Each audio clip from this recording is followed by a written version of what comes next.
Сегодня 6 июня 06.06.2024 года. С вами снова я, Аслан Арцуев, на канале в YouTube Реалити и на канале в TikTok Аслан Арцуев. Я вас всех сердечно приветствую, друзья. Что у нас, как там у нас со звуком, как у нас тут обстоят дела? Напоминаю всем, кто находится во временно оккупированной Чеченской Республике Ичкерия, либо в фашистской России, не пишите комментарии, не ставьте лайки и не распространяйте ссылку на наш стрим. Либо заведите отдельный аккаунт, где вы сможете задавать вопросы, принимать участие в наших стримах. Потому что наш канал находится под постоянным контролем фашистских спецслужб. Я думаю, и турецких теперь тоже. Поэтому будьте внимательны, друзья. Ваша безопасность, находящихся под оккупацией фашистской России, в ваших руках, друзья. Все остальные, принимайте активное участие, ничего не бойтесь. Фашистская русня, вот этому режиму террористическому, КГБшному осталось недолго. В историческом плане недолго. Поэтому давайте, друзья, боритесь вместе с нами за наши права. Так, в начале, как обычно, я хочу вас ознакомить с ситуацией на фронте. Хочу рассказать вам о том, о чем нам докладывает вооруженные силы Украины. Збройные силы по-украински это будет. Збройные силы. И за прошедшие сутки, сегодня круглая дата, круглая цифра, 515 тысяч убитых и раненых террористов. И 515 тысяч. И 1300, тоже ровная цифра. Сегодня, видимо, с украинской стороны работали математики и, как они называются, которые любят везде порядок во всем. Вот эти работали. Слава ЗСУ, слава Украине. 22 танка уничтожено, 40 боевых бронированных машин, 48 артиллерийских систем русских террористов уничтожено, РСЗО-3, 1 антиаэркрафт, 41 БПЛА, 63 автомобильной техники фашистской уничтожено, русской, и 7 русской спецтехники. Слава ЗСУ, слава Украине. Все будет Ичкерия. Доброго здоровья вам и вашей команде. Вячеслав, спасибо. Взаимно. Парни, все нормально. Ва алейкум ассалам. Дику Руслан, дал Бухастов. Аму, Руслан. Так.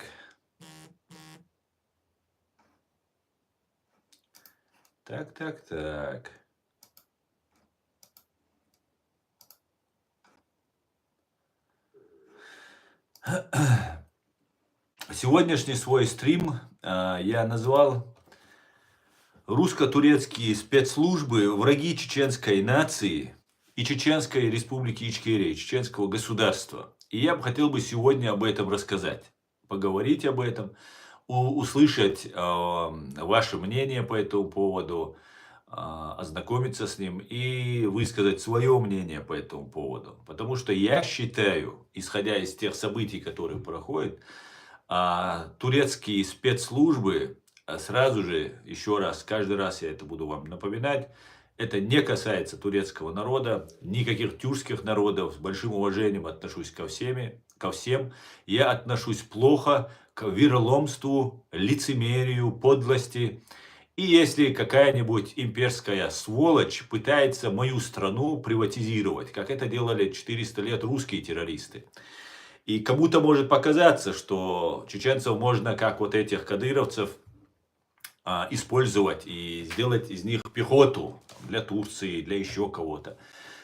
Я хочу сказать, что вам придется еще 400 лет поубивать нас, еще 400 лет посражаться с нами, и потом, может быть, вам среди нас найдется такой ублюдок, который перейдет на сторону турков и будет служить не чеченскому народу, а турецкому народу или турецкому Турану. Поэтому мы не хотим от Турции ничего, но и свое ничего отдавать не хотим. Вот эта позиция, что была понятна, это не касается ни турков, ни этнической принадлежности, ни национального вопроса. Это касается той подлости, которую совершили турецкие спецслужбы, и до сих пор, на сегодняшний день, турецкие спецслужбы продолжают совершать подлость в отношении чеченского народа и чеченского государства. И давайте об этом поговорим, друзья. Валейк салам, Аран, все, я вас, друзья, приветствую. Аватарка чечен очень мощная. Я ее еще в комментариях, по-моему, да, она у тебя была, я приметил, или вчера она уже у тебя была, приветил. Отличная аватарка. И у Сансея тоже американский флаг. И я еще раз, друзья, напоминаю, смотрите,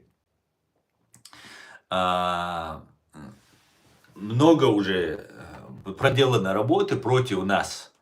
Той же турецкой спецслужбой, турецкими вот этими империалистами. И нам нужно в этом плане показать наше единство, что мы не хотим быть хвостиком Турции, которая стоит в очереди в ЕС, и там в Америку там выпрашивать самолеты, там 3-10, ей не дают.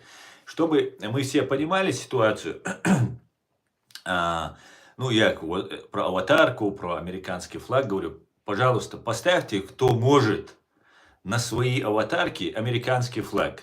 На неделю, на 2, на месяц, на день, как вам удобно. В Фейсбуке, где бы вы не были. Это несложно, скачать американский флаг. Еще лучше, если это будет американский и чеченский флаг вместе. Вот как, например, у человека с ником Чечен. Вот у него стоит американско-чеченский флаг. У Сансея просто американский флаг. Тоже очень хорошо и круто. Таким образом, я хочу показать, что мы не хотим становиться хвостиком Турции, которая была вероломна и подла всю свою историю. Вот эта власть турецкая всю свою историю была вероломна и подла по отношению к нам, чеченцам, да и в кавказцам в целом. Поэтому эти вещи мы должны учитывать и должны разбирать. Я еще раз скажу, чтобы на всякий случай, я очень благодарен тем турецким людям, азербайджанскому народу, всем тюркоязычным, кто помогал нам. Искренне, я всегда это подчеркивал, всегда это говорю и буду благодарен и говорить об этом. Но я категорически против, чтобы турецкие спецслужбы вместе с российскими спецслужбами представляли нас радикалами во всем мире. Брали симулятор российских спецслужб в лице Ахмеда Закаева, представляли к ним турецкие спецслужбы и чеченцам дурили голову, что там НАТО, что вот там Запад, весь надо поддержать Ахмеда Закаева. То есть нас всех призывают предать идею чеченского народа. Выбор 1990 года, 25 ноября, выбор, сделанный чеченским народом на общенациональном конгрессе чеченского народа. В 1990 году, 25 ноября. Нам предлагают убрать демократию, нам предлагают стать хвостиком Турции, которая сама стоит в очередь. А я говорю, что зачем нам становиться в хвосте за Турцией, если мы сами можем проситься в Евросоюз, проситься в Америку, проситься, я не знаю, куда угодно. В НАТО, я имею в виду, делать союзы, альянсы с кем-то. Всю эту последние 400 лет русня пыталась говорить за нас на международной арене. Ну, на международной ее не было. Последние 100-200 лет она пыталась за нас говорить, нас как бы утихомировать и так далее, и так далее. И нам сейчас, друзья, братья, мусульмане, которые помогали нам бороться против фашистской России, предлагают теперь нам стать предателями. За все это время, нужно отметить, Турция не признала чеченское государство. Турция сделала все, чтобы уничтожить чеченское государство. И я с этим не согласен. И я хочу поделиться с этим, со своим народом. Чеченцы не как русские, которым нужно этот чабан, кто пастух, который указывает, куда идти, что делать. Чеченцам нужна достоверная, очищенная от пропаганды информация. И чеченцы сами найдут этот способ, куда идти, что делать. Точно так же сделал Джохар Дудаев. Он им предложил лучший генерал, лучший способный, талантливейший чеченец, добившийся больших высот, что в жизни, что в окружении, в бытовом плане, с друзьями. Он предложил лучшее для чеченцев. И чеченцы это поняли и поддержали это.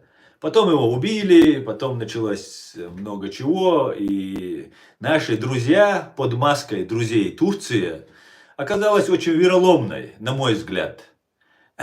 И поэтому сейчас моя задача объяснить чеченцам, что для них лучше. Да, давайте спорить, давайте возражать, давайте в споре рождается истина, как известно.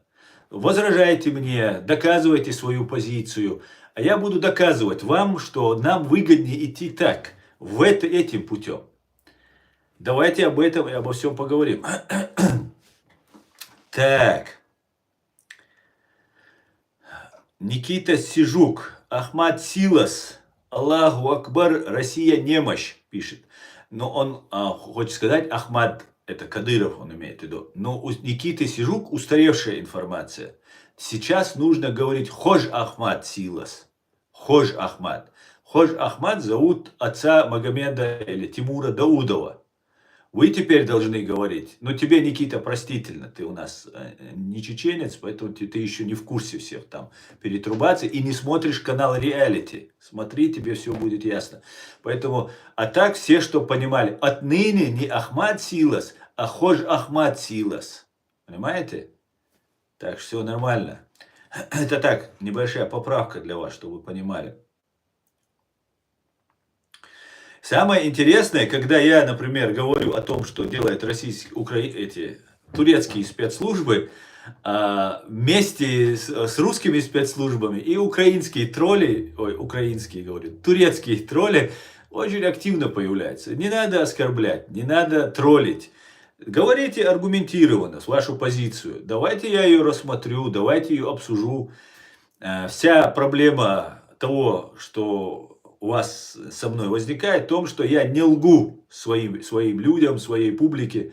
И у вас с этим возникает проблема.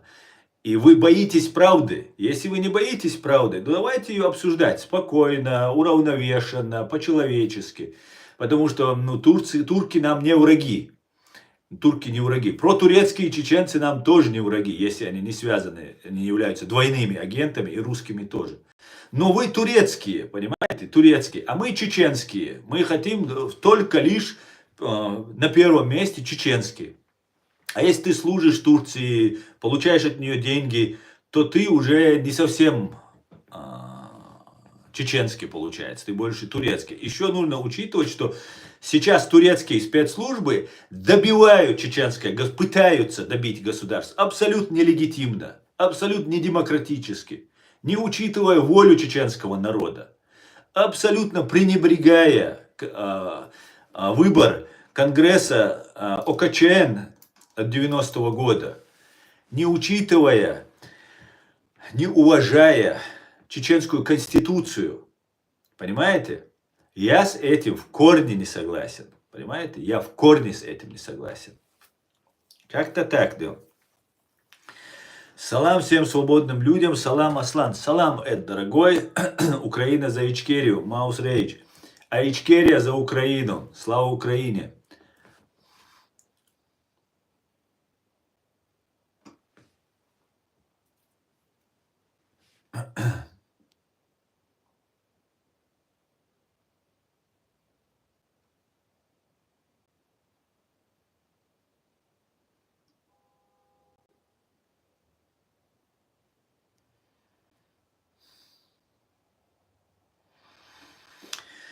Так, долой империализм, радикализм, русский шовинизм, да, арабский, турецкий, китайский и, соответственно, русский империализм и весь империализм долой. Америка, сила, слава Ичкерии, героям слава, сенсей, героям слава. Эти какие-то пустые, короче, гневые заходят, да.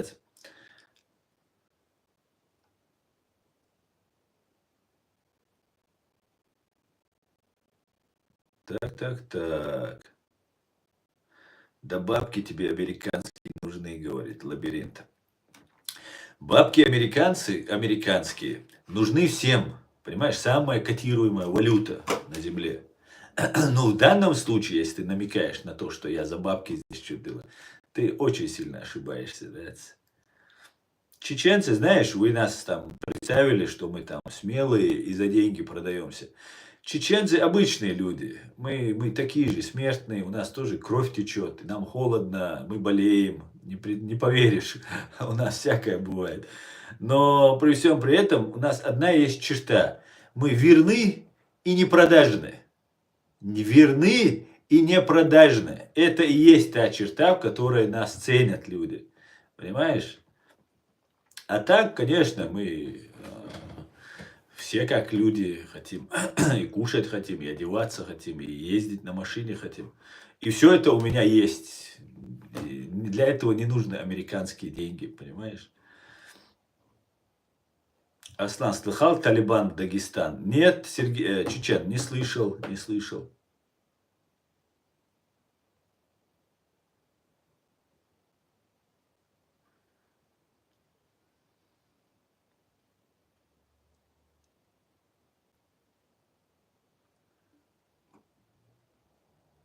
Ага. Тюркоязычные забежали. Тюркоязычные, если вы будете вот тут, вот так меня тут наезжать, оскорблять меня и так далее, я вас, вашу спецслужбу и вашу Турцию приравняю к ФСБ и буду вас также всех поголовно называть. Я вас, поверьте, не делайте этого. Ну вы лучше объясните, уберите Ахмедзака, у нас есть президиум правительства. Идите к президиуму правительства, извинитесь за то, что его долго вы не обращали внимания и пытались не обращать внимания. И давайте конструктивно действовать. А так, чтобы зайти там, вы там запугаете, там оскорбите, там 30. Так я же вас всех сравню с террористами из ФСБ. Так это почти правда. СБУ, турецкие спецслужбы. Там есть, не все, конечно, там есть люди, которые фактически соучастники геноцида чеченского народа. Так мы вас всех на чистую воду выведем. Вы что это? Вы думаете, мы только русню будем здесь разоблачать и так далее? А те турки, которые под маской друга, вот что самое большое лицемерие. Понимаете, русские, они открыто 400 лет говорят, мы враги. Будете, как мы, делать, будете жить. Вот даже в золотой клетке разрешают Кадырову жить. Понимаете, осыпают золотом за то, что он им предан. А турки, они говорят, мы братья. Мы же братья-мусульмане, там, 3-е, 10-е. А кто вероломней? Кто опаснее тогда, скажите мне? Ага. Мне кажется, в этом контексте русские выглядят намного лучше, чем турки, получается. А? Как это так? А тут зашли с этими турецкими никами. Может, конечно, это русские провокаторы. Хотят еще больше это натравить. Но у них получается. Ну ничего, мне проблемы нет, что о русских террористах рассказывать, что их пособниках рассказывать. Мне какая разница? Ну и тоже как скажете, да?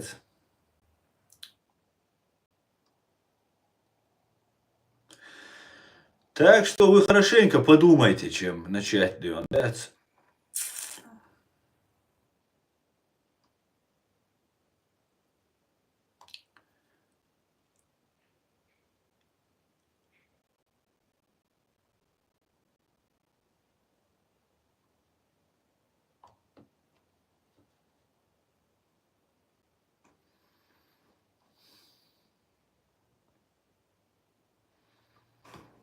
Я смотрю, вы тут активизировались. Сейчас я вас немножко урезоню, потому что вы мне мешаете. Я понимаю, вам кормить детей, у вас там вам необходимо. Так, я вам ограничу это и ограничу вот так, чтобы вы особо там не дергались, хорошо? Ну тогда можно частоту сообщений пока не ограничивать, оставим вас так.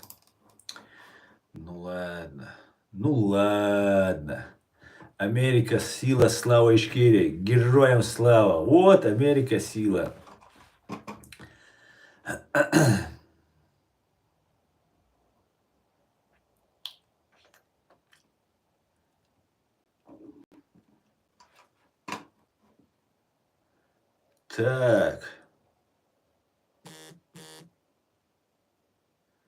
Русские представляют, как будто Дагестан независимо подписал договор с Талибаном. Вы знаете, что русские сейчас признали Талибан уже не террористической организацией.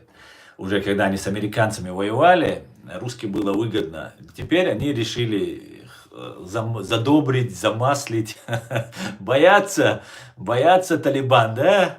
Но талибы парни, конечно, не очень, скажем так, способные, но очень упертые, да? Правильно, пусть боятся, да, пусть боятся. Так, а так, смотрите, нам Талибан на Кавказе не нужен, нам вот этот весь этот бред, который нам, Россия, которая нам туда завозит, нам он не нужен абсолютно.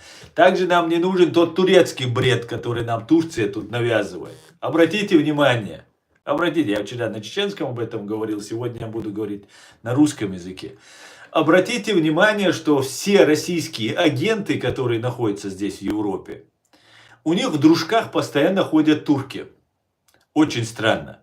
А дело в том, что оказывается, мы-то не понимали, в чем тут суть, весь сыр-бор. Оказывается, они вместе борются с терроризмом. Понимаете? А с кем они борются? А борются они с нами, дорогие чеченцы. Русские нас делают террористами, пропагандой, информацией, кровью, убивая наших родственников, доводя до отчаяния некоторых людей. В этот момент его обрабатывает гипнотизер их, вот этот вербовщик. И потом всем миром борются.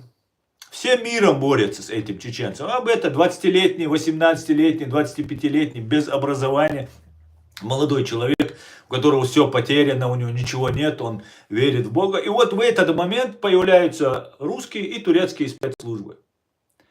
А почему вы думаете, здесь в Европе находятся российские агенты спецслужб, и их никто не выдворяет отсюда? Вы можете объяснить мне такую вот странную закономерность? Можете мне объяснить? Почему здесь происходят теракты, убивают людей, радикалы, исламисты, а российских агентов спецслужб Германия, другие страны не выдворяют? Как вы думаете, почему? А потому что они вместе борются с терроризмом. Вся проблема в том, что этих террористов 99% делает Россия. И они вместе с Россией борются с терроризмом. Я бы тоже, как вы все, молчал бы. Ну, борются с терроризмом. Ну, какой-то радикал, дурак, психически ненормальный человек. Просто не хотящий жить там, ищущий там способ самоубийства человек. Ну, с кем не бывает. Я бы тоже молчал бы. Но дело в том, что это мой народ истребляется. Мой народ представляется. Да? Завтра мой сын может попасть в эту же раздачу. Они уже работают, наверное, и над этими сценариями. Я не могу это терпеть, понимаете? Потому что мы заканчиваемся. Физически. Просто перестаем существовать. Кто-то там делает себе деньги, хочет себе какую-то славу, какую-то власть. А мне ничего не надо. Мне нужно, чтобы не убивали нас, не делали нас дикарями, не представляли нас людоедами. Понимаете? Турция, которая за все эти годы не признала нас, она сейчас вместе активно с русскими борется с терроризмом. Здесь, в Европе, собираются вся молодежь, сперва долгое время, без вмешательства европейских стран, которые говорят, ну, религия это внутреннее дело, нас это не касается. Когда их касается, они быстро влезают в это дело. И когда это касается, и считают они национальной угрозой. И Германия так делает, Австрия так делает. Вообще, закон есть только когда это не угрожает безопасности страны. И это правильно. Но как только накопили определенное количество здесь чеченцев, которые болели всей душой за то, что происходит на их родине, смотрели видеоролики наших воинов, наших муджахидов, настоящих муджахидов, не каких-нибудь там ублюдков фейковых, типа Хамас, а настоящих муджахидов, борющихся за свою землю, за свою свободу. Потому что свобода, она первична. А потом делай как хочешь. Намаз делай, или вообще не делай, или крестись. Это уже твое дело. Но сперва должна быть свобода на этой земле, чтобы ты мог исповедовать свою религию или любые другие идеологические свои взгляды. А без этого никак. И когда вот эта наша молодежь, накопилась определенная часть молодежи здесь, в Европе, которые занимались спортом, которые знали, что такое права человека, знали языки всех стран. Вы можете представить, если бы собрались бы здесь все из Европы, все чеченцы, 1000 чеченцев, 1000 молодых парней, 1000 достаточно, оказались бы сейчас на фронте у себя на Кавказе, в горах Ичкерии, и эти чеченцы на всех языках снимали бы видео и присылали бы французам, немцам, как проводят операции, английский, французский, немецкий. Представьте, какой взрыв был бы просто информационный. Что сделала Россия? Вместе с Турцией, я говорю. Они развязывают войну в Сирии. Запад делает вид, что они поддерживают оппозицию антиасадовскую, хотя, может, вначале и на самом деле поддерживали. Собирают всю молодежь из Европы вместе с Турцией и отправляют в Сирию. Все. Все, после этого все, кто там находится, объявляются террористами. Они уезжают, Европа машет рукой, провожает. Все на законных основаниях, все вас любят, пропускают, уважают. А потом вы туда доезжаете, определенная масса набирается там людей, все перекрывается. И говорят, это террористы, это фашисты. И в основном погибают, остаются там все чеченцы, которые по своей глупости, рассчитывая, что Европа, Турция, весь мир против Асада, что они легитимны. Они же грамотные люди, они здесь в Европе учились, выросли.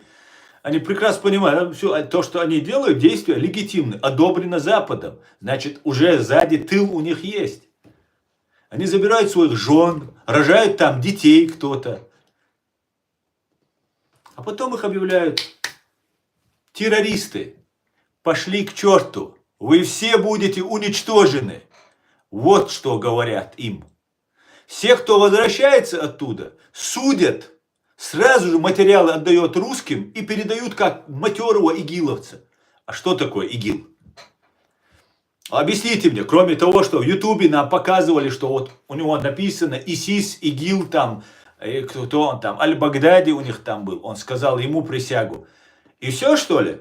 А если какие-то, может, формы в документах там записываются? Этого нет. Меня рядом увидели с кем-то, все это ИГИЛ. А я доброволец, просто я мусульманин, пошел помогать мусульманам, воюющим против Асада. А все, я рядом с кем-то, а ты это ИГИЛ. Все, ИГИЛ вообще не разговаривает. Ты зверье, ты нелюдь. С русскими разговаривают.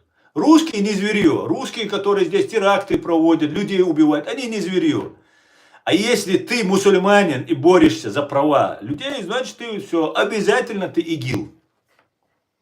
Вот как все выходило. Все, этих людей уничтожили. Кого завербовали? А что, знаете, сделала Турция? А? Турция сделала вместе с русскими. Турция выводила с Кавказа людей. Дагестанских там разных проповедников. Обычно проповедников, которые не являлись ничьими агентами, убивали. Некоторым удалось бежать, выехать за границу. В Турцию в частности. Некоторые получали документы от ФСБ. Их довозили до границы с Россией. Ой, с Турцией. Турецкие спецслужбы их принимали, кого-то оставляли у себя, кого-то отправляли в Сирию. Они и так вместе боролись с терроризмом, вы понимаете? Дело в том, что Турция вначале, она как бы поддерживала чеченский народ, чеченскую свободу и так далее. Но потом почему-то позиция стала какой-то проституированной у Турции, получается, каким-то странным образом. она стала, вот такой у них позиция, что теперь тут нет желающих бороться за свободу. Теперь здесь какие-то резко в этом месте появились террористы, исламисты. То, что Россия делала, все не видели. Никто не видел, что Россия нас представляет террористами. Вот сейчас недавно, который недавно умер, 1,5 года назад, Вольфганг Шойбле, бывший министр внутренних дел Германии, он признался, что чеченцы не были террористами. Русские сделали так, чтобы нас представили террористами. А разве турки не понимали этого? Или Америка, Запад, Европа этого не понимали, что мы были, их спецслужбы, ладно, там, простой народ этого мог не понимать. Все же понимали, что у нас первый парламент никакой не радикальный был. Второй парламент у нас уже, да, после войны и пропаганды русской, у нас появились там радикальные движения. Вице-президент у нас был, радикальных взглядов. По крайней мере, он объявлял там, чуть ли не Америке, грозился там войной, там чем-то угрожал. Вице-президент Чеченской Республики Ичкерия, демократической, правовой, грозился Америке. Нам турецкие издания, Кавказ-центр, русскоязычное турецкое издание во главе с неким Мовлади Удуговым, нам рассказывают о том, что мы должны не строить и созидать, а воевать до судного дня.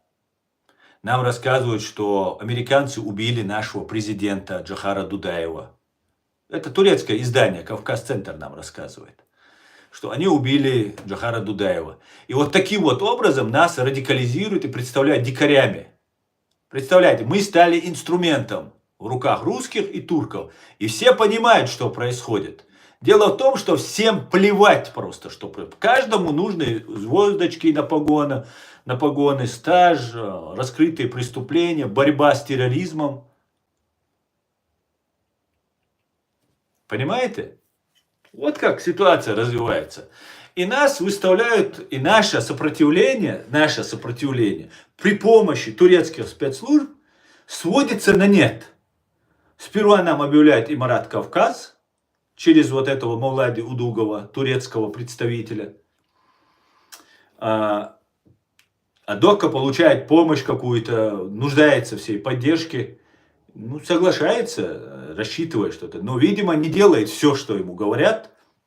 И не выпускает документ, что он самоотстраняется, слагает в себя полномочия президента, что там еще что-то. Никакой бумаги, он просто в словах говорит это. И, видимо, это не понравилось турецким спецслужбам.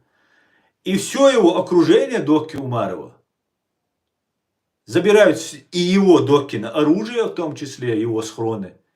Для чего оружие забирают? Достаточно по пистолету с собой взять, правильно? Оставить, он же остается, ему же нужны это оружие. Вы же бежите, зачем забирать все оружие? И их перевозят в Турцию. Все, Докка остается один. И потом уже погибает от отравления. Это очень интересные вещи, которые нам, чеченцам, нужно будет еще много-много разбирать. И все, кто чеченцы, которые поддерживают Турцию, живут в Турции, я бы хотел сказать, вы все подумайте хорошенько. Мы же боремся не ради Турции, правильно? Турция гарантировала нам помощь, а не то, что она потом вместе с русскими нас будет уничтожать, дискредитировать. Докка Умаров объявляет Имарат Кавказ. За месяц до того, как он объявляет Имарат Кавказ, об этом узнает Ахмед Закаев. Докка Умаров еще не объявил Имарат Кавказ. В 2007 году, в декабре он объявил. А в ноябре выступает человек, который бежал с войны и не возвращается. То есть дезертир, действующий чиновник чеченской власти Ахмед Закаев дезертирует сюда и не возвращается, когда его президент зовет. То есть он вышел из-под подчинения своего президента. И он обычный дезертир. Этот дезертир рассказывает, такой же беженец, как я, скажем так. Хотя я не был никаким официальным лицом, и миллиарды, и миллионы, и ничего я не зарабатывал и не имел, как некоторые. И возникает вот другая ситуация. Ахмед Закаев объявляет о том, что он возглавляет теперь чеченское правительство, премьер-министр. Это у нас такой должности нет. То есть она есть, но она совмещена с президентской должностью. То есть Ахмед Закаев ни много ни мало объявляет себя президентом. У нас в Конституции Чеченской Республики Ичкерия есть отдельная статья по таким деятелям. Незаконный захват власти, узурпация власти это называется. Это тягчайшее преступление. Во время войны карается высшей мерой. Высшей мерой это карается. Это самое, одно из тягчайших. Это как шпионаж, это как предательство, измена Родины. Это такое тягчайшее преступление. Но перед тем, как он попытался узурпировать власть, он заявляет сперва о том, что Докка Умаров получил $500 миллионов и продал Ичкерию. И теперь он, Ахмед Закаев, берет на себя всю ответственность, а Докка собирается уехать в Сирию и будет воевать в Сирии. Понимаете, да?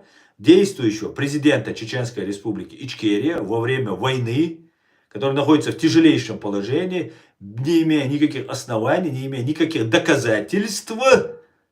Это тем, кто будет у меня просить какие-либо доказательства, вспомните, а я-то всегда привожу доказательства, каждому своему слову. А вот Ахмед Закаев почему не привел это доказательство, что Докка взял 500 миллионов и продал Ичкерию. Докка не продал Ичкерию. И мы это увидели. Он до конца прошел путь, и он погиб. Если бы он был бы жив, был бы другой разговор. Он до конца прошел этот путь. В отличие от всех нас. От многих нас, не от всех. И тогда Ахмед Закаев заявляет, что он демократ, что вот эта религиозная тема, это вред нашему государственности нашей, мы не сможем там установить дипломатические там с западными странами отношения, ну и так далее, и так далее, и так далее. Сейчас же Ахмед Закаев является радикалом. Тогда он, под каким соусом он забирал тогда у Докки Умарова, пытался узурпировать власть? Ну хорошо, российские спецслужбы против Докки Умарова, это для Докки, не для нас, ничего нового в этом нет. Но проходит какое-то время, Ахмед Закаев снова становится радикальным, а он был один из первых радикалов в Чеченской Республике, чтобы вы знали. Министр культуры будущий Ахмед Закаев был один из первых радикалов в Чеченской Республике, один из самых первых. Он носил эту повязку с арабской вязью. Мы тогда вообще не думали, что это так далеко зайдет, что это вот Россия это вот так вывернет наизнанку, и ислам сделает нам обузой, проблемой в этой нашей борьбе. Это сделает нас таким, я не знаю, большой проблемой для нас это будет. И Ахмед Закаев один из первых. Ахмед Закаев это тот, который призывал идти на Дагестан. Захватывать Дагестан он призывал. Это все было вот перед началом Второй русско-чеченской войны. Это все отлично всем известно. А теперь Ахмед Закаев снова радикал. Снова он аятолла там собирает. Потому что очень удобно на религии дурить людей. Понимаете? У него нету там Россия, демократия, там ислам, это вот халифат, шариат, коммунизм. Ничего в этом нету у Закаева. У него нет доктрины. Есть чисто бизнес, ничего личного. Власть, деньги и все. Это мое личное мнение. И если это не так, давайте проверим. Я за 5 лет сколько заработал на этом бизнесе, вот, которым я сейчас занимаюсь, да? И сколько Ахмед Закаев заработал в самое трудное время, военное время. Посмотрим, давайте перепишем, что есть у меня в собственности, что есть у Ахмеда Закаева в собственности. На детекторе лжи пройдем как раз. Предавали ли мы Ичкерию, предавали мы чеченский народ, предавали ли мы какого-нибудь чеченца ради своих личных вещей. Это можно легко на детекторе проверить. Я всегда открыт. И вот Ахмед Закаев заявляет о том, что он теперь на радикальной волне. Ну и хорошо, ну российские спецслужбы работают, молодцы, получилось, можно было бы сказать. Но дело в том, что вокруг Ахмедзакаева начинают собираться протурецкие товарищи. А мы говорим, Соборди, пророссийский, Мауис. Мы же говорим, это же пророссийский. Он сейчас кадыровский флаг вешает, не вот такой. А у Закаева уже, у его министерства, вот такой, не такой флаг, российский флаг, который Русня, оккупировав, присвоила чеченцам. И вокруг все собираются протурецкие товарищи. С Турцией, там чисто вчера воевали, какие-то там непонятные вещи происходят. Там все засекречено, там третье, десятое. Так, Собор делал Бог. Мы, простой народ чеченского народа, мы говорим, подождите, подождите. А как это так получается, вы, дорогие мои? Воюете вы за нас, за родину, за свободу чеченского народа. Объединяются турецкие и российские спецслужбы. А как получилось так, что Докка остался без оружия и потом погиб, отравленный? А его люди как бы перебрались в другую сторону. Ахмедзакаев вроде был против, но теперь турецкие опять вместе они получаются. И вот давайте размышлять, чеченцы. Я вам даю информацию к размышлению. Я не всего знаю этого, я могу где-то делать ошибочные выводы. Но все, что я говорю, можно легко проверить. Или возразить мне. Понимаете? Как это так получается? Как получается, что чеченские войны, если они чеченские войны, не турецкие, не украинские, не армянские, не чеченские, если они войны, то они должны думать о чеченцах. Так я 10 лет в Европе нахожусь. 10 лет, почти 10 год здесь. Я занимаюсь активно вот нашими проблемами. Ну, я занимаюсь не военным делом, чисто правовым, информационным. Так вот, я не вижу помощи чеченцам. Я прошу эту помощь. Понимаете? Я у американцев прошу, у немцев прошу, у евреев прошу, у всего этого мира прошу.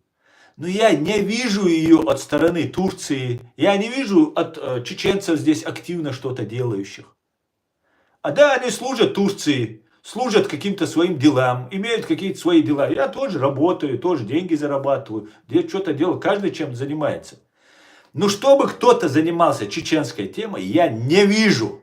Алиш Мичабович, да, есть агентура, появилась. Вот когда я начал заниматься блогерской деятельностью, появилась агентура здесь. Тумсо Абдурахманов, потом Ислам Белакиев, братья Ингулбаевы, Хасан Халитов. И эти все люди были вместе объединены с турецкими представителями. И меня пытались к ним туда втянуть. Заморать меня, понимаете? Что я с ними заодно. Я отказался. И тогда я стал агентом, засланным, кем только меня не награждали. Какими только ярлыками меня не награждали. Понимаете? Вот в чем проблема. Чеченцы, думайте. Думайте и понимайте, что Турция, которая сейчас уже у себя там в документах натовских указывает, что чеченский язык это тюркский язык. Этого никогда не было. Никогда чеченский не был тюркским языком. Это однарская группа, отдельный язык. Кроме нас, ингушами, на этом языке не говорит никто на этой земле. Это наш уникальный язык. И его хотят уничтожить. А турки турки это не просто какая-то страна, республика. Это империя, многовековая, с историей. Большой историей. Это мощная империя, бывшая. Сейчас она уже не такая мощная. И сейчас они пытаются нас полностью ассимилировать. Еще под видом ислама это все будет происходить. Русские хотя бы нас ненавидели и четко ставили грань между нами. Они другой религии плюс ко всему. А тут нам будут рассказывать, хотя религия в Турции будет только инструментом. Только лишь инструментом. Там тоже с религией не особо. Если кто-то думает, там, обманывается, что там мусульмане там, и так далее. Власть это совсем другое. Народ это отдельно. А власть она далека от религии. И сжигание Корана в Швеции датским карикатуристам, который приехал в Швецию, и сжег, или наоборот, в Данию приехал из Швеции, перед турецким посольством. Это был прямой вам пример, как русские и турецкие спецслужбы вместе действуют против Швеции, чтобы не принять ее в НАТО. Понимаете? Это вам отношение к исламу, чтобы вы понимали. Отношение к исламу. Вот у Эрдогана, вот этого защитника мусульман, там, халифа всех мусульман, там, 3-10, чтобы вы понимали, как это происходит. Поэтому мы, чеченцы, выбираем путь. Тот, который нам выгоден, максимально выгоден. Мы против того, чтобы турецкие спецслужбы представляли нас радикалами, боролись вместе с русскими с нами. Уже немцы поняли, что это не было никакого чеченского исламизма, терроризма не было, а что это турецкие спецслужбы и русские спецслужбы, и западные спецслужбы вместе борются там, по каким-то своим там интересам. Это все фейк. Да, есть радикалы, есть сумасшедшие, много разных есть. Особенно, если вы тратите миллиарды на пропаганду, вы, конечно, найдете полезного идиота, который пойдет. Давайте вот то, что было в отношении мусульман, попросим Россию, которая специалист по созданию вот этих разных систем, схем, людей для уничтожения. Она это провокации. Отлично просто. Русские КГБшники это самые просто спецы в этом деле. Давайте попросим их сделать, например, из христиан террористов. Я вам гарантирую, через 2-3 года христианский терроризм захлестнет весь мир. Вот как-то так. И имейте в виду, чтобы понятно, как это все происходит. Надо же просто поработать. Есть такое дело, да, как дать взятку.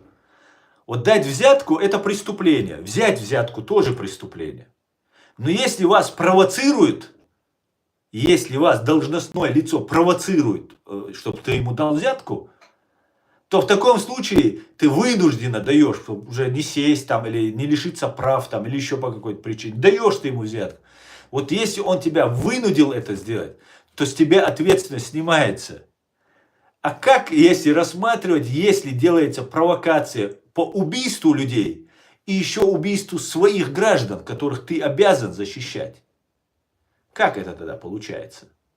Что это такие за спецслужбы такие интересные? Мой народ просто уничтожается направо-налево, а тут люди себе звездочки делают и так далее.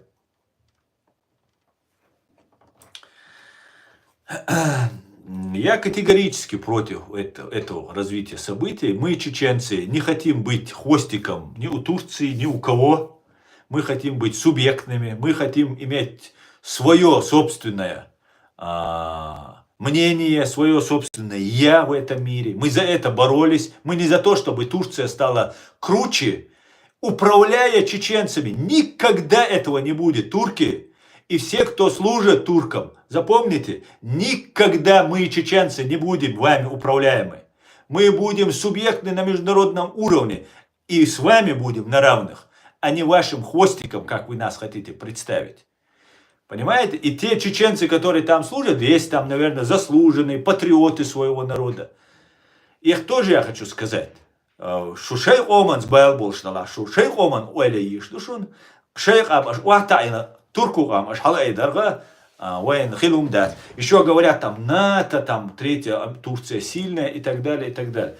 Так, конечно, неправильно говорить, то, что я сейчас скажу. Но я скажу, что нету никакого НАТО. Понимаете? Вот понимаете, как хотите, нету никакого НАТО. Есть Англия и США. И все вот люди, страны, которые хотели бы под этим зонтиком спрятаться и свою безопасность иметь. И Турция в том числе. И Турция, хоть у нее большая армия, и она там не самое главное.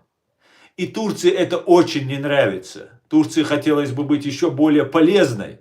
И она хочет стать главной в тюркском мире, в Туране там. А потом уже можно и весь исламский мир прибрать. Так вот, мы с этим не согласны. Мы не согласны, чтобы наш язык истреблялся. Мы не согласны, чтобы нас ассимилировала Турция. И мы не согласны, чтобы Турция нас представляла исламистами во всем мире. Мы не согласны, что Турция, турецкая разведка берет вместе с русской разведкой, делит нашу Ичкерию. одного вынуждая объявлять Имарат Кавказ, другой объявляет себя здесь демократическая Ичкерия, потом уже эти же турецкие ликвидируют по какому-то вместе или раздельно Доку Умарова, нашего легитимного президента. И потом турецкие и русские спецслужбы начинают вместе лепить нам новую Ичкерию. Вы очень умные, но нас это не устраивает.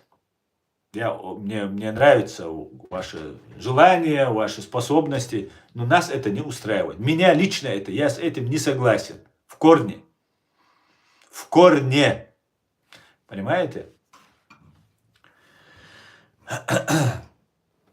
Как-то так, Леон.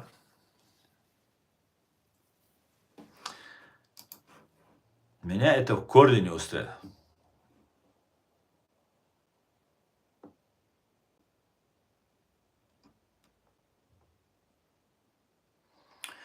Поэтому мы будем заниматься, знаете, друзья, я много думал над этим, мы будем заниматься про западной, про американской линией. Я хочу, чтобы чеченцам, я никого не буду тянуть, я никому не буду заставлять, я буду чеченцам выкладывать факты. И скажу, хаушал нохчи, я абсолютно независимый человек. Если вы хотите, я пройду на детекторе лжи. Просто тот, кто мне предъявляет, ты тоже пройди со мной на детекторе лжи. Меня проверить не проблема. Работаю я на Америку, на Германию, на Европу, на кого угодно. Проверь, без проблем. Оранта дуйбу арбу, детектор лжи я пройти дирду, шедек дирду. Цаба зарядцута. Я хочу своему народу честно и добросовестно предложить вариант. Вот смотри, либо, как в этой матрице, ты остаешься в этом своем неведении и становишься хвостиком Турции, который за тебя будет решать в мире. Либо ты становишься субъектным, и ты становишься независимым, суверенным, навеки вечным государством, как говорил об этом Джохар Дудаев. Но для этого немножко нужно нам вырасти, для этого уровня, и нужно понять. Вот я предлагаю чеченцам, я считаю, что лучший выбор – это западный вектор развития для чеченцев.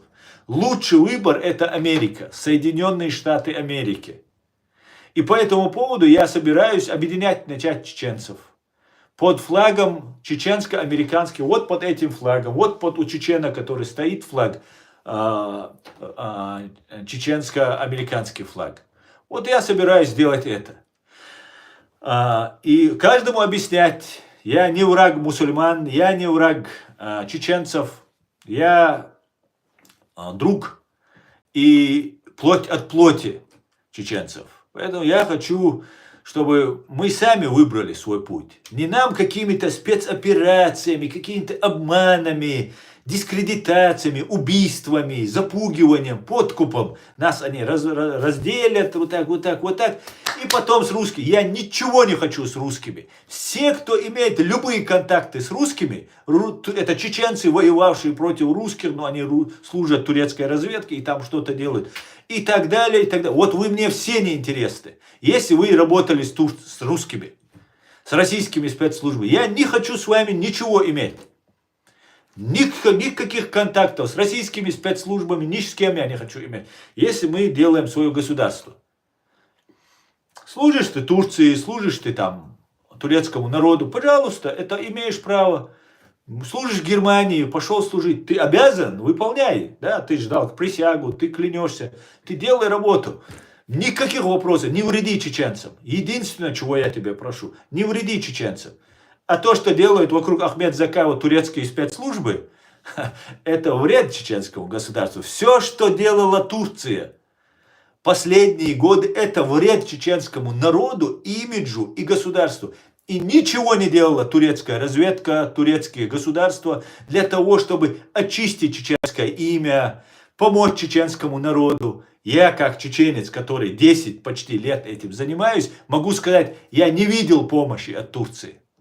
Я не видел, не мне, вообще кому-то они помогают, что-то делают.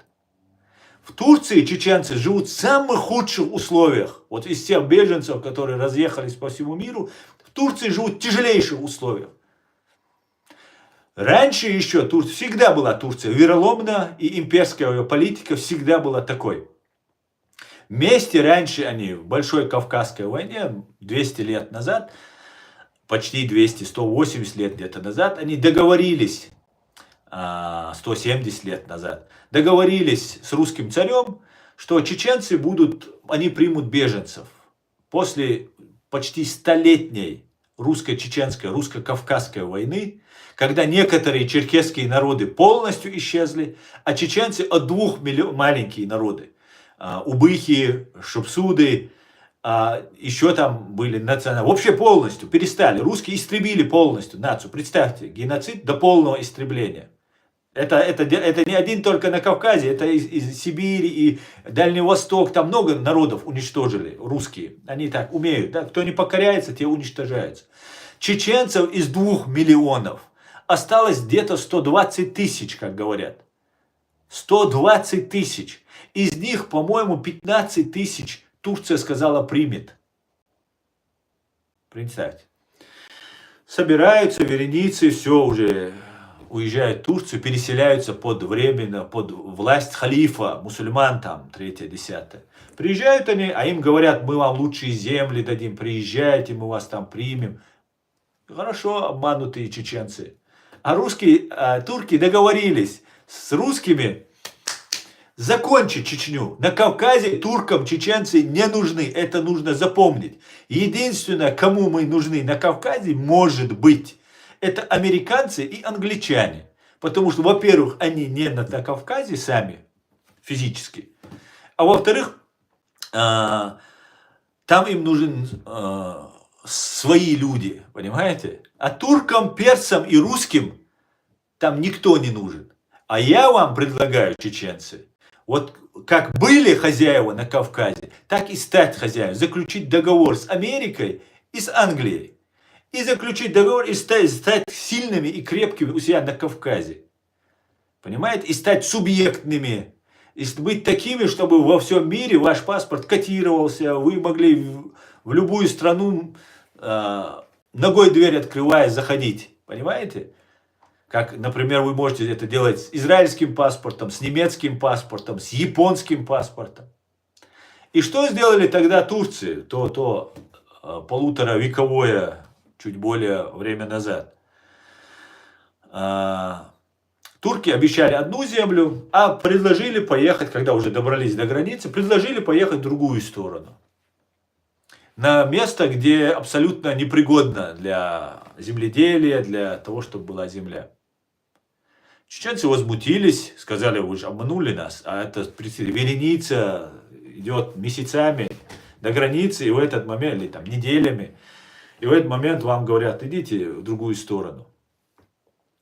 Ну, там завязался бой, многие были убиты чеченцы, и чеченцев расселили, армия перед ними стояла, а это и уставшие, безоружные практически люди, их заселили на границе империи, чтобы они от курдов, мурдов там и кого-то еще отбивались.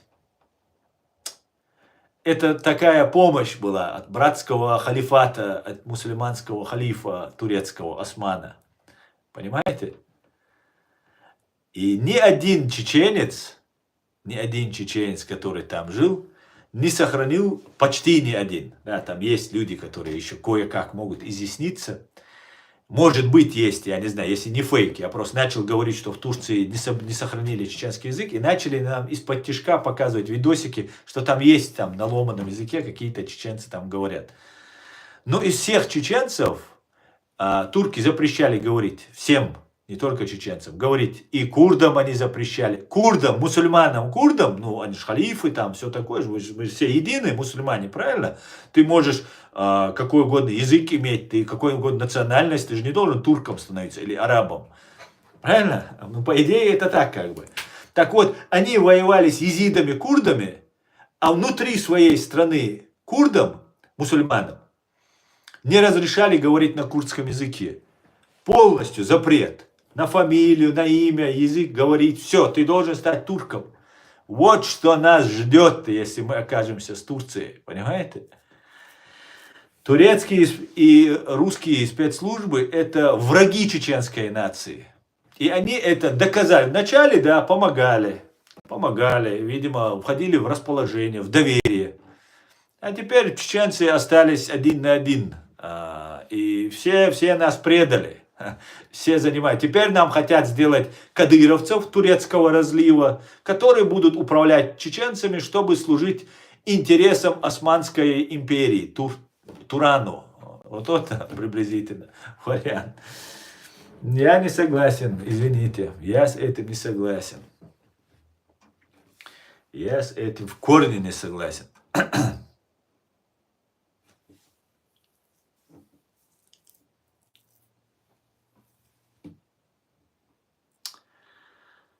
Так, давайте я перемотаю. Ждет ассимиляция. Да, ждет ассимиляция. Вот Туран Ели, он за халифат по всему миру. Туран Ели, пожалуйста, ну давайте вы постройте сперва халифат, нас не втягивая. Мы воевали, вы не лезли никуда. Мы просили, турков просили. Еще имам Шамиль просил, помогите нам. Вы не помогали. Вы только ради своих интересов. Поэтому давайте вы поставьте халифат, покажите, как это функционирует, как это прекрасно. И тогда мы, может быть, подумаем и попросимся к вам. А до тех пор, что стать вашим пушечным мясом для удовлетворения фантазий больных, шизофренических, имперских фантазий каких-то турецких политиков и спецслужбистов, кровью чеченского народа, мы с этим не согласны, вы нас извините. У вас есть много туранов, туркоязычных, вот давайте из них мясо. Нас оставьте. Оставьте. Как получилось так, уважаемые турецкие спецслужбы, что вы нам помогали, а в итоге чеченский народ потерял 30% убитыми, страна оккупирована, а вы с русскими боретесь против террористов, которых вы же и обвинили в терроризме. Как так получилось? Объясните мне, турецкие спецслужбы. Как?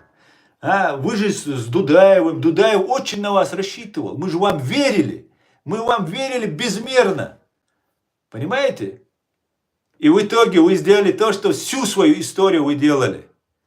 Турция это не тот, за кого себя выдает чеченцы. Мы должны не смотреть в сторону вот этих турецких, пока они не полностью не исправят ситуацию. Сейчас они хотят нам представить Ахмеда Закаева, вокруг себя свою турецкую агентуру, поедут туда. Все, они договорились. Все, теперь мы там, Ичкерия, там покажут пару чеченских бойцов с медалями, которые реально есть, наверное, турецкие, они же хороших, достойных, сильных. А так всех остальных даже не обращают внимания. А кого нужно, его подтягивают, ему там честь, похвала, там помощь какая-то, пенсия там и так далее, и так далее. А потом неинтересно. Так вот, тхакиеч душун, вот хунти алилештек, тхорез датчун сухуман. Тхо простой хамду, тхорез дат сухуман. Сомуат сухуман рез. Цайоми доузичду сакам реза хирдат. И дахи янчулта. Потому что тхоуэль, тхатацедел уэлю, тхоцашду, тхо простой нарду.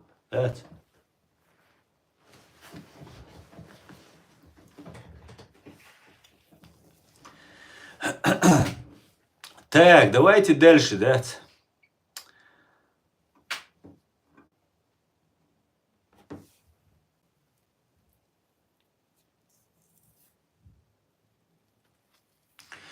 Турция еще страшнее России для Чечни, Гайзот. Ну, я не знаю, что страшнее, но я разницы особо, как я уже вижу, не вижу, как говорится.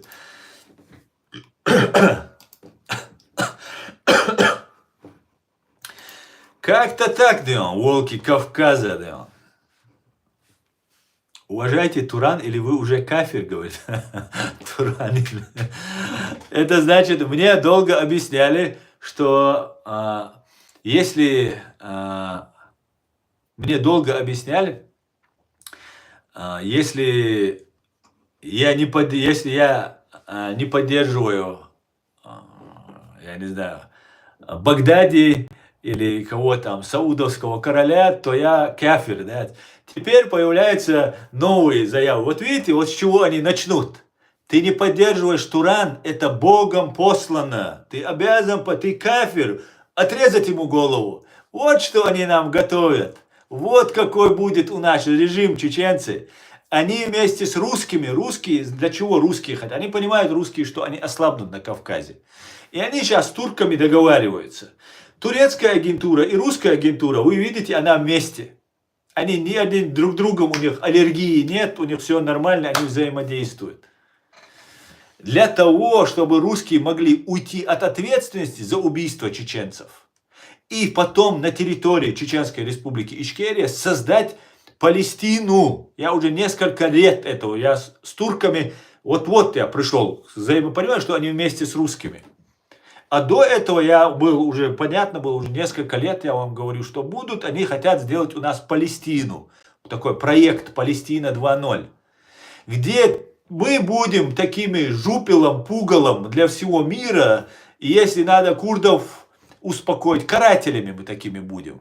Это хочет, как Путин пытается Кадырова использовать. Вот точно так же, правда, Путин использует Кадырова против чеченского народа.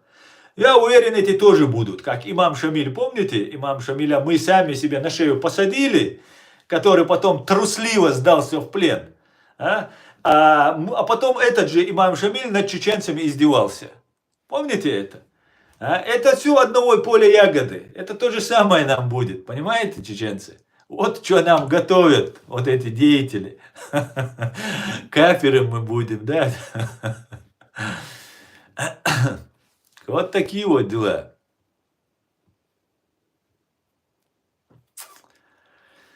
Палестину из Чечни никогда не смогут создать. Другие нарративы. Скорее всего, нас захотят ассимилировать. Но если можно нас ассимилировать, то почему же не изменить эти нарративы, как у палестинцев, чтобы они были?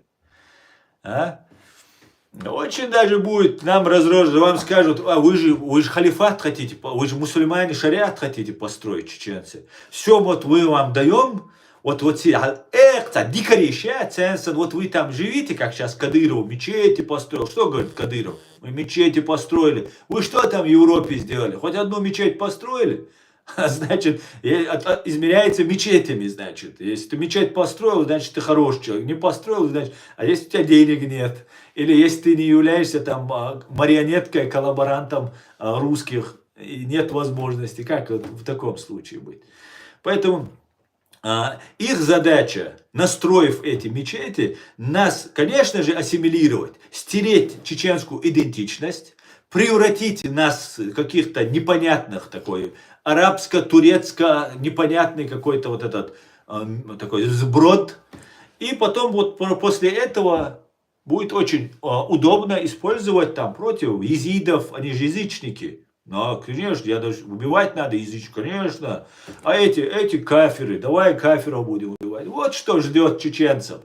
Вот что хочет Турция. Турция всю свою историю мечтает сделать чеченцев своими подданными, чтобы нас использовать. И примеры, когда они в 18, в 19 веке попросили нас и русского царя переехать к ним, именно для этого. И сейчас долговечная такая, многовековая мечта турецких фашистов, империалистов, она близка к осуществлению. Понимаете?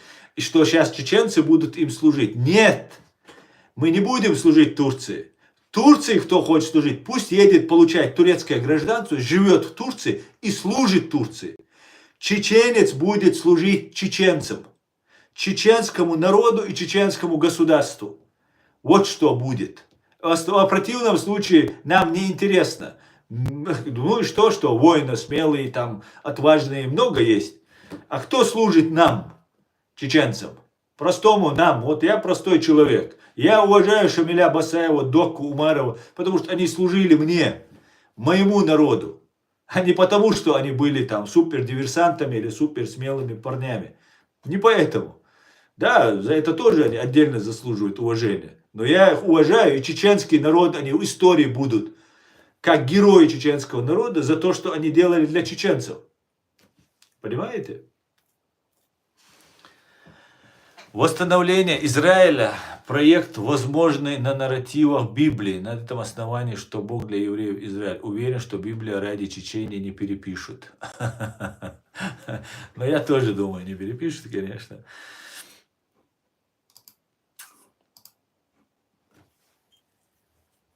Так.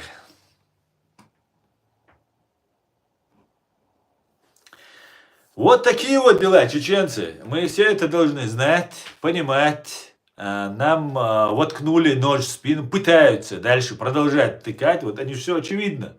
Очевидно, эй, вы же, это же российское, у нас есть воля чеченского народа, выбор чеченского народа. Вы же заявляете, Турция, вы же демократия. Ладно, русский, у них ни демократии, ни бога, ни черта, ничего святого. А вы-то вроде бы там демократия, государство, там НАТО входите, там третье, десятое. Нету, я закончу мысль, нету никого, есть Америка. Понимаете, точно так же, как есть ООН. ООН, да, все там, ООН, там круто, третье, десятое, очень хорошо, что есть ООН. Но это ООН построено тремя государствами. Три государства.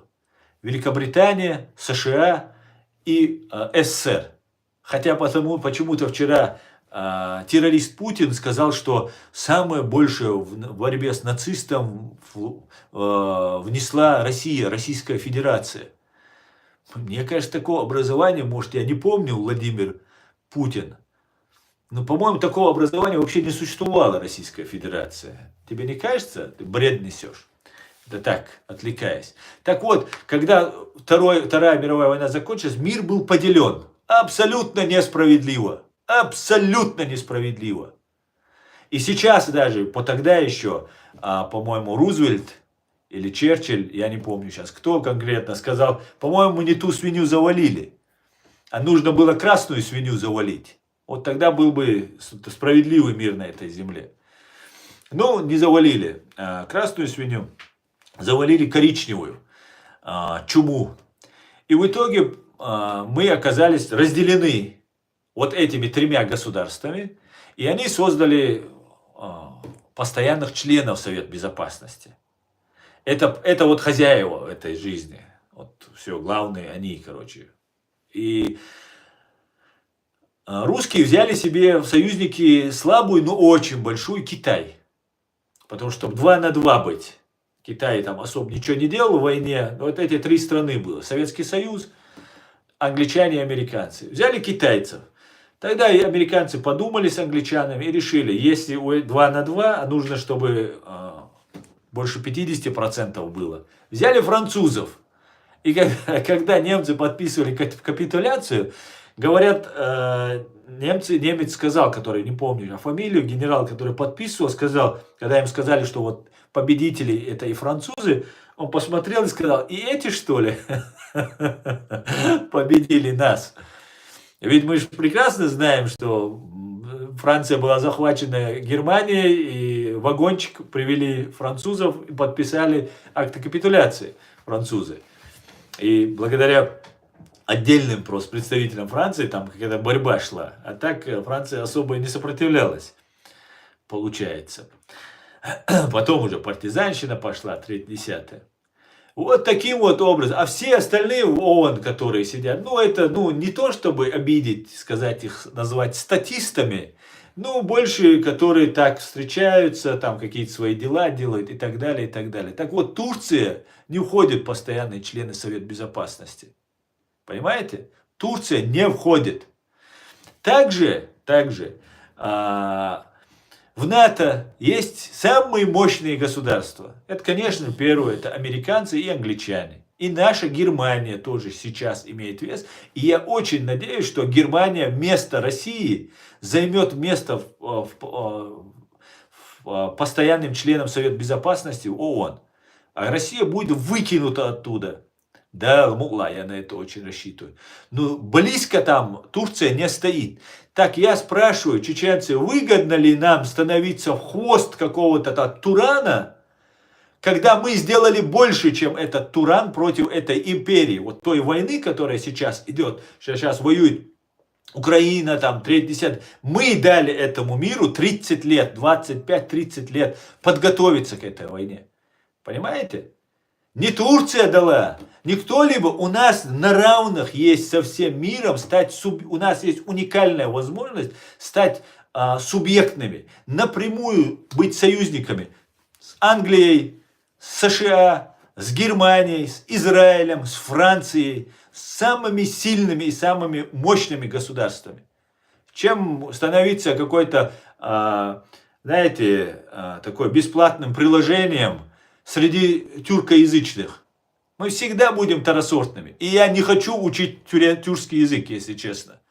Я уже не в том возрасте. Мне бы английский подтянуть. Я хочу, чтобы на всем мире говорят на английском. Зачем мне учить тюркский язык, который уже пристегивает? Подумайте просто, чеченцы, куда нас ведет вот эти наши так называемые друзья в лице Турции. Обратите внимание, посмотрите, что происходит в Украине. Вы думаете, Ахмед Закаев это уважаемый чеченцами поддерживаемый человек? Нет! Чеченцы ненавидят Ахмеда Закаева, не уважают Ахмеда Закаева.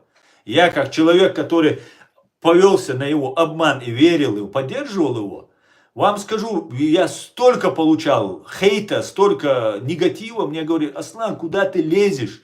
Не поддерживай его, это же враг, это предатель. Клянусь Аллахом, мне это каждый день, можно сказать, говорили. Звони, я всех отмазывал, нет, давай, я тут борюсь, не мешай там. И так далее. А потом меня предложили, мне из его правительства, так называемого правительства, фейкового, предложил работать на русскую разведку мне человек. Понимаете? Ехать воевать против Украины, собирать информацию. У меня много друзей украинцев и так далее. Я со всеми украинцами перестал общаться, на всякий случай. Не со всеми, но с многими. Чтобы потом не скомпрометировать себя и так далее. И заодно не нанести вред. Потому что им это нужно было. А если им это нужно, мне это точно не нужно. Понимаете? Вот кто такой Ахмед Закаев. И нам сейчас наглые турецкие спецслужбы вместе с русскими спецслужбами в Украине. Я украинцам это говорю. Меня готовили, чтобы я против вас действовал. Я вам прямо это рассказываю.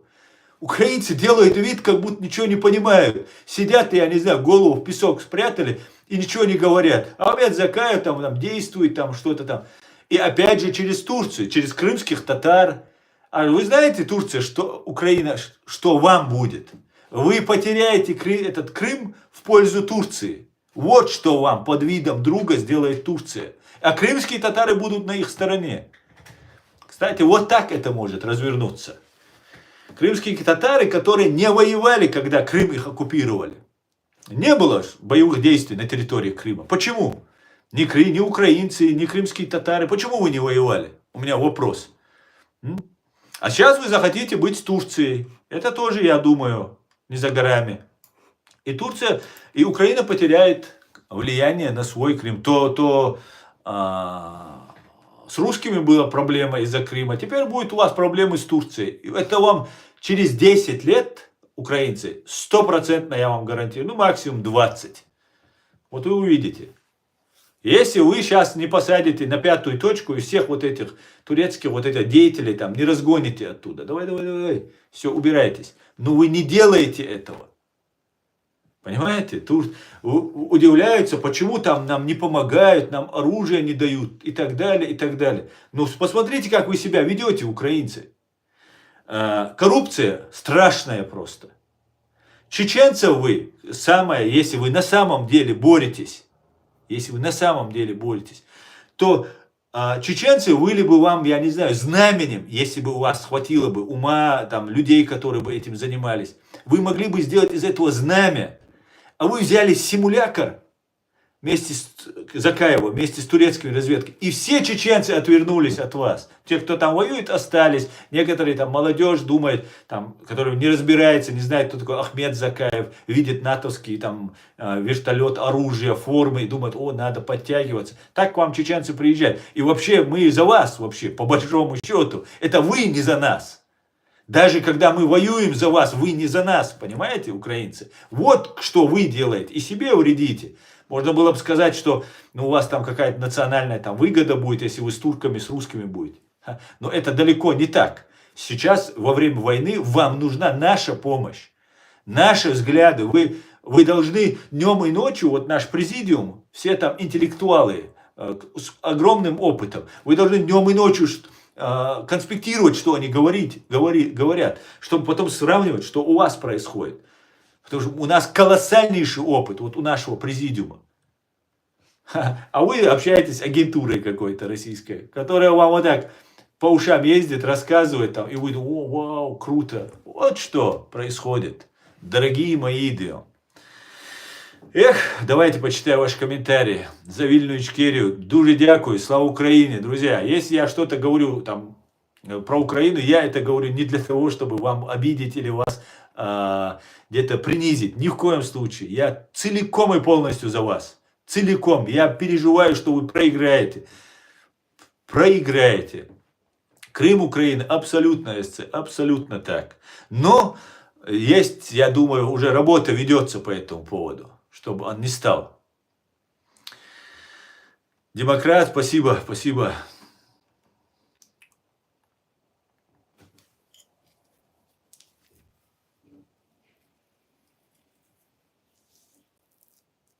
Крым это Турция, забудь чечен. Вот видите, вам уже здесь вот, который говорит, вот он выдает нарративы. Это либо уже зазомбированный их идеолог его перекинули на мой фронт, потому что я начал про Турцию говорить, и вот они тут всплыли у меня, все вот эти турецкие ники, они тут меня не замечали.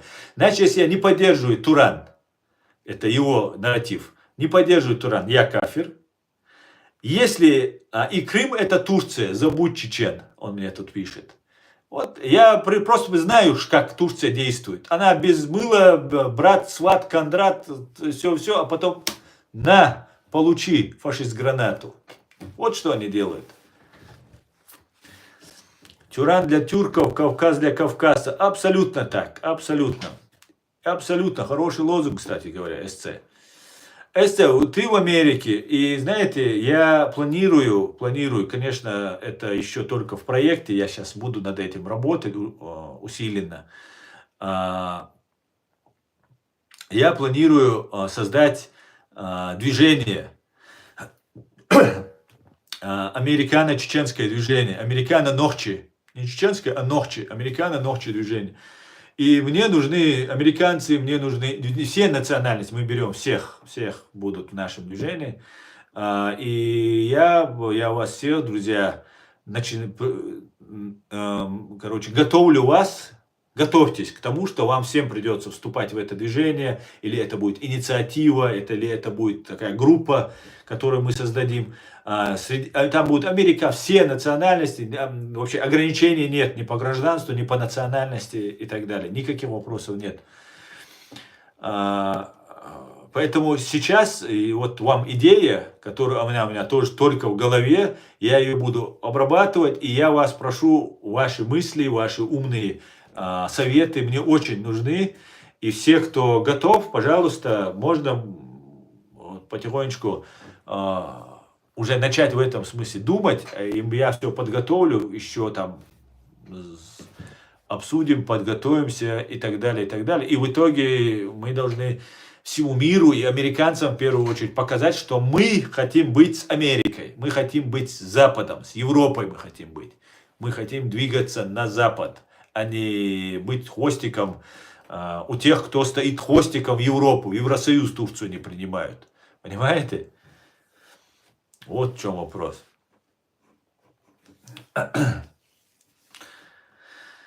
Так что имейте в виду, Крым Украина однозначно и стопроцентно, и Крым Украина. А если он не Украина, то крымские татары, граждане Украины, они должны это сказать. Если говорят Турция, вот, Турановский Крым, то, пожалуйста, покажите, как вы отвоюете Крым. Покажите, давайте, собирайте турецкое войско, и то, а потом вы будете разговаривать с украинцами. Они вам будут еще добро давать. Потому что международное право еще никто не отменял.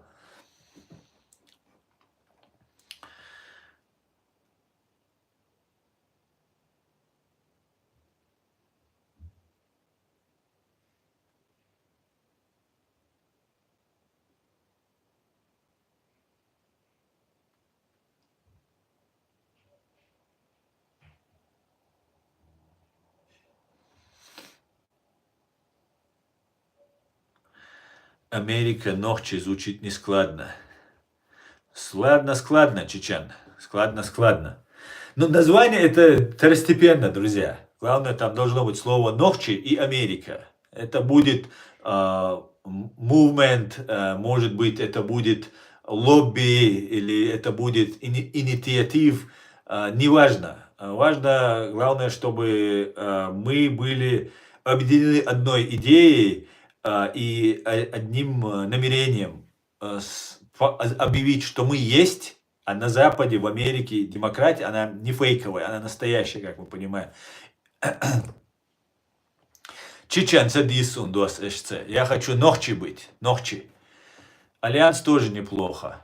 Но название это второстепенно, друзья. Название это потом. Нужно наполнение, нам нужны интеллектуалы, нам нужны патриоты, нам нужны всех национальностей, кто разделяет идею. Основная идея будет объединение чеченцев для выбора западного курса развития. Вот в этом направлении я бы хотел чеченцам предложить. Чисто я только предложу чеченцам. Я вот так выложу все и покажу чеченцам. Вот смотри, есть это, выбирай. Или там хвостиком у Турции, которая подозревается там в тягчайших преступлениях против чеченского народа вместе с русскими. Либо выбирай хвостиком у них быть, либо выбирай там, можно выбирать там, больше у нас в принципе выбора нет. Или же мы ничего не делаем и становимся хвостиками. Вот это тут про Россию можно забыть. Год, 2, 3, 5 России не будет. Я вам на Кавказе ее не будет. Русские будут, все, никакого геноцида русских не будет. Может, там по Лубянке, там по Москве атомной бомбой заедут. И то не все погибнут, все будет нормально. Я думаю. Поэтому, как-то так, друзья, как-то так.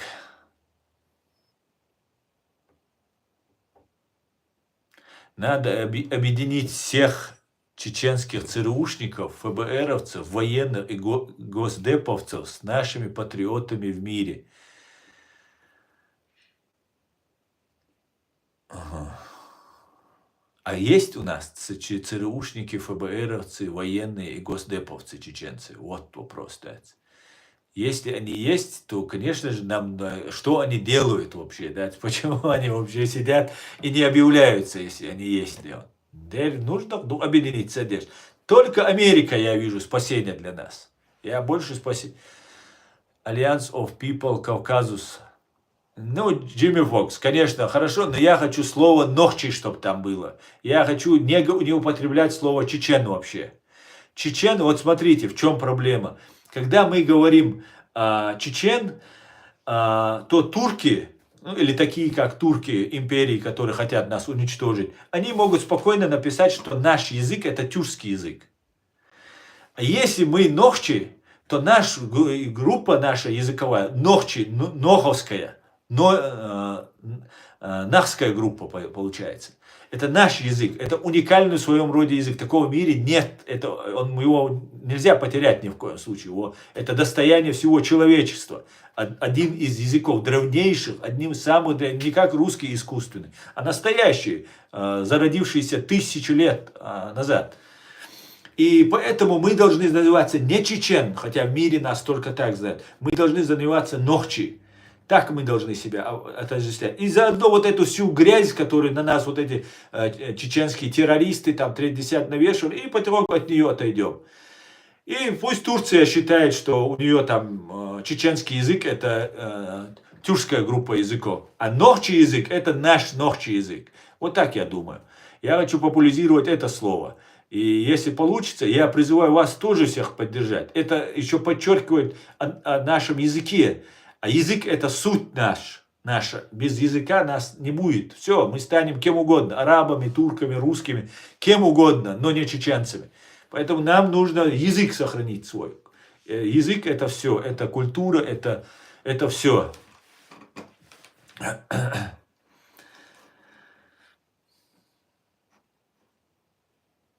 Так что, друзья, эта идея будет ногчи. Ногчи эсце, без А. Без А. А то получается ной, это же ной получается. И получается, они будут читать, американец будет читать ночи, улица, нуха, ночи. Нужно, чтобы х читалось, потому что если американец будет видеть ноахчи, то получится, он прочитает сперва как ной и чи, не очень. Лучше нохчи аддитerdуй, иште гушдон, цинсдохштуй, абочина, сокит, иш цинсдохштуй, иште гушдон.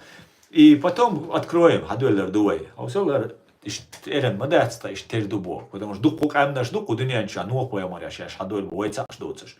Мадаця мабуиш, поэтому вот как-то так делал. Ночи, отлично, мне нравится ночи. Да, совершенно верно, но это ночь.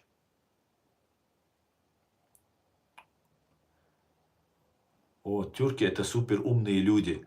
Да, я знаю, Туран Али, это начинается, это, я знаю, у вас эта болезнь есть, я с русскими вообще много общался на эту тему, они тоже себя супер умными, супер способными считают. А еще были такие товарищи в Германии, они тоже считали, черепа мерили, говорили, что они супер умные, что они супер красивые, супер сильные и так далее, и так далее. Вот этот бред нацистский, да, меня не устраивает, пожалуйста, давайте вы у себя там, ничего против него, просто нас не трогайте, и все, у нас ведь маленькая страна, поэтому вот и все, чтобы не ругаться, не хочу вам гадости говорить, ну что вы нам делаете, нам это не нравится. Поэтому большим уважением, еще раз, к турецкому народу, ко всем тюркским народам, которые у нас на Кавказе, абсолютно, вообще с большущим уважением. Но, извините, как говорится, со своим свиным рылом калаш наряд не лезут. К нам сюда лезть никому не нужно. Не советуем. Пока еще живы и полны вообще амбиций, я вам скажу. Да? Поэтому не самое лучшее. Не самое лучшее время сейчас нас пытаться дергать.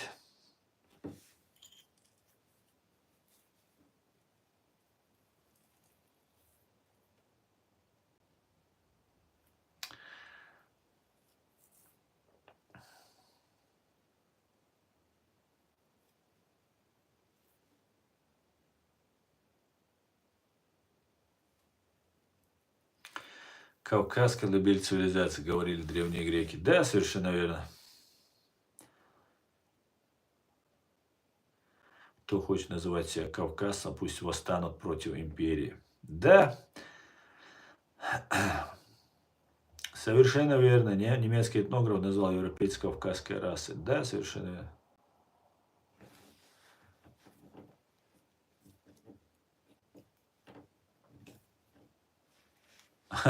Уже, видите, новая у них установка. Чеченцы, пришлые, оказывается. Сейчас тюрки, оказывается, самые главные на Кавказе, а мы, будем не аборигенами Кавказа. Ну, обычно, все это чисто своя вот эта тема. Ну, ладно. На этом я свой стрим закончу, друзья. Я думаю, завтра мы сможем... Так, вот этого фашиста я удалю. Хорошо, мы ему сегодня дали развернуться. Чтобы больше меня не терроризировали. А то сейчас к русским не хватало нам еще турецких тут шпионов, да, и агентуру и имперцев. Поэтому я на этом свой стрим сегодняшний заканчиваю, друзья. Спасибо, что смотрите и поддерживаете. Слава Украине, все будет Ичкерия. О, Аллах, благослови Америку. Дай нам сил достучаться до нее. А ей еще сильнее стать. И нам заодно вместе с ней. Всего самого хорошего. Адикёль маш оль. До свидания, друзья.